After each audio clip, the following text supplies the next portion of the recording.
I uncovered the deepest secret of my stepmother, and now my life is at stake. My life has always felt incomplete due to my mother's absence. She passed away shortly after I was born, and my dad and I spent our lives together. For a number of years, it was him and I sailing throughout life together, enjoying each other's company. When I was 15, my father met Lydia, and for some inexplicable reason, it seemed to put a spark back into his life. She was nice, attentive, and genuinely cared to be part of our family. I was apprehensive at the start. Lydia was new, and she had no ties with my age, so she was immediately an outsider. But she was very patient and proved to be very helpful in getting to know me. Eventually, I started accepting her into my life. A year later, my father married her, and to my surprise, she did bring him happiness. So, in my eyes, my father did make the right choice. It turned out my new stepmother was perfect. Or was she? For some time there, everything in life seemed to be okay.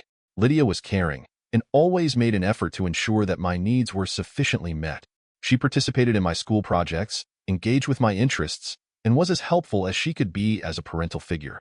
Whenever she spoke to you, she had a unique way of making you feel important and special, as if you were the only person in her world. My father was certainly under her spell, and for once, I felt like I was truly part of an entire family again. After some time, things began bothering me, and those very little things grew into something bigger. Sometimes, Lydia would completely vanish without a trace for hours on end. She would receive some phone calls which she would answer in another room, her voice filled with urgency and whispering.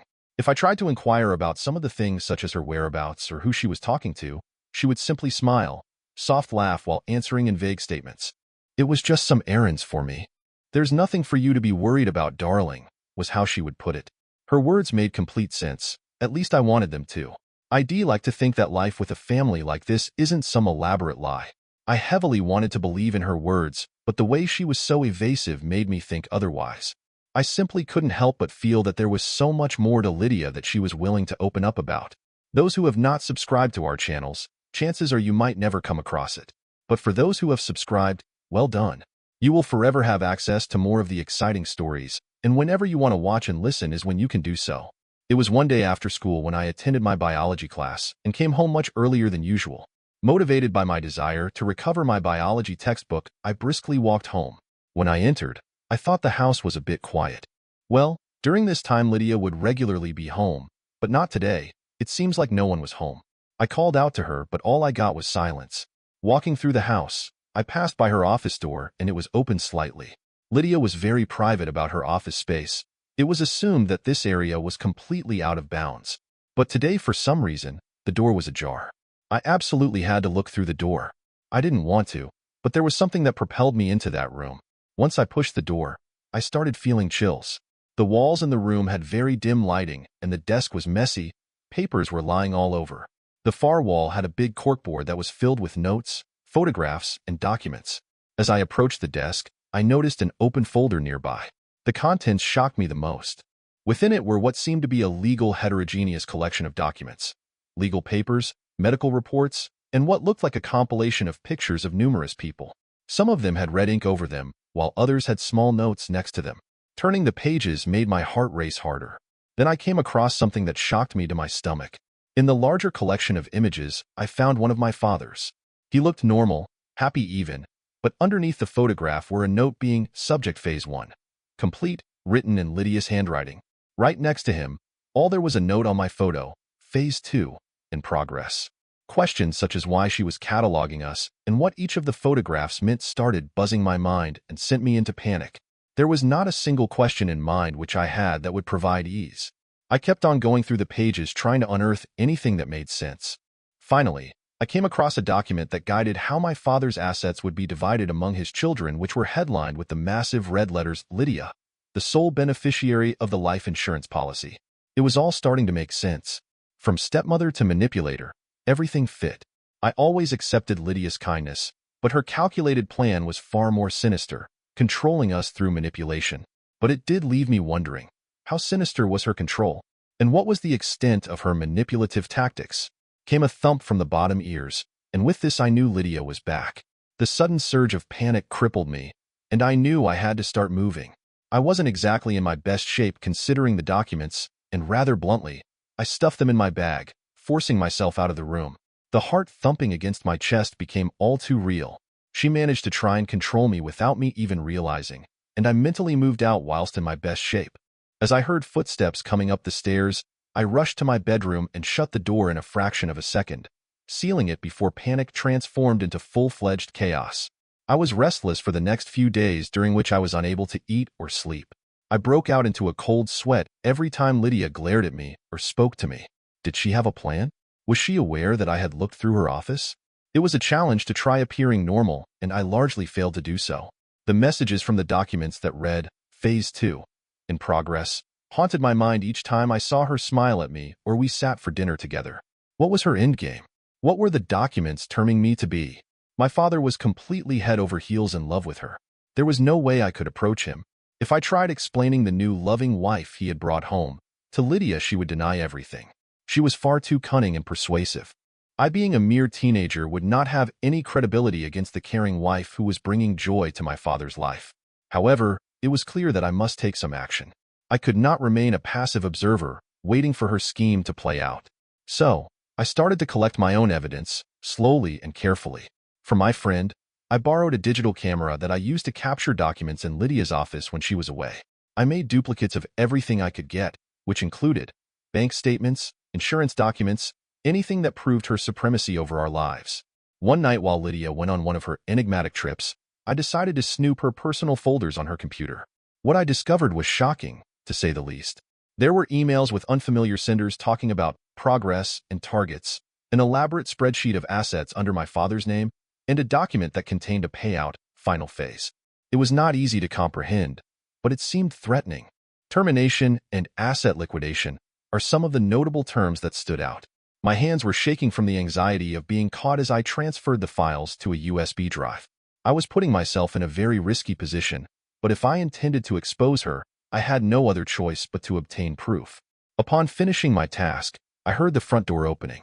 Lydia was back, and at that moment the only thing I could do was close the computer and exit her office.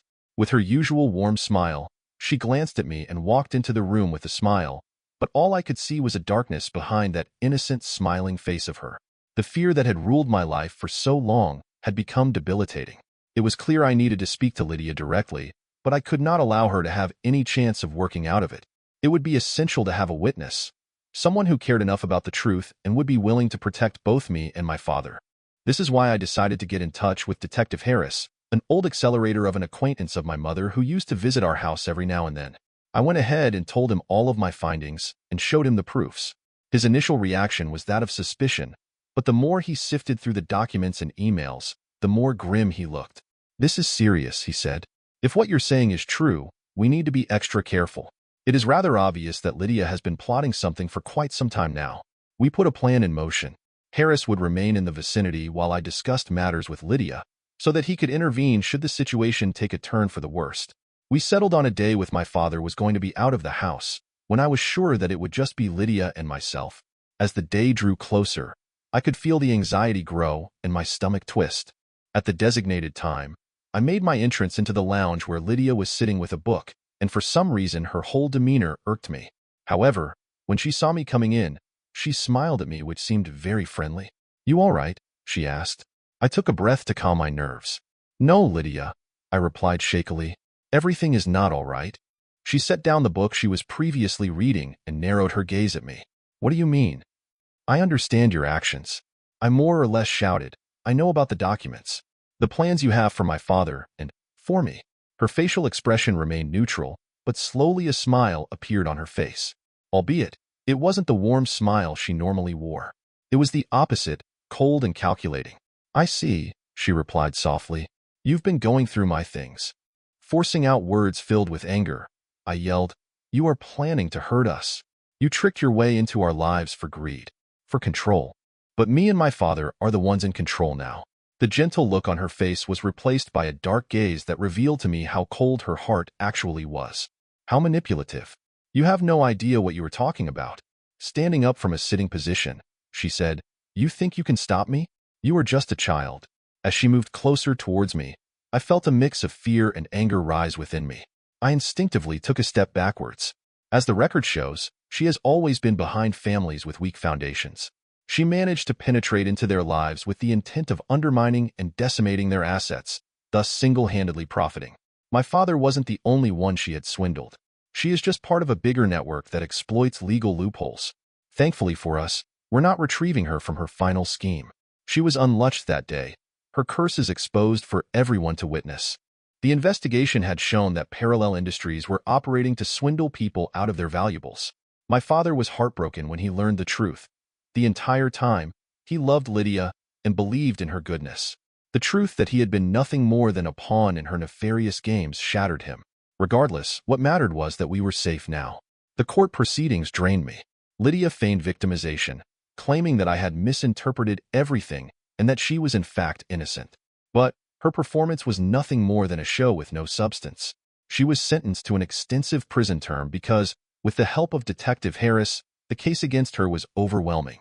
Thousands of families were freed by dismantling her network. After the chaos, my father and I tried to pick up the pieces. The tainted house, which felt like home before, now had Lydia's presence looming over it. Over time, we slowly began to heal.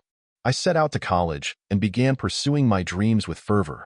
My father started new hobbies in an attempt to find solace after the abyss Lydia left in his heart. Lydia was a sheep in wolf's clothing, and that almost ruined us. At the end, she had to pay the price for her secrets, and through it, she lost. With the truth being revealed, we were freed from the shadow she cast over our lives.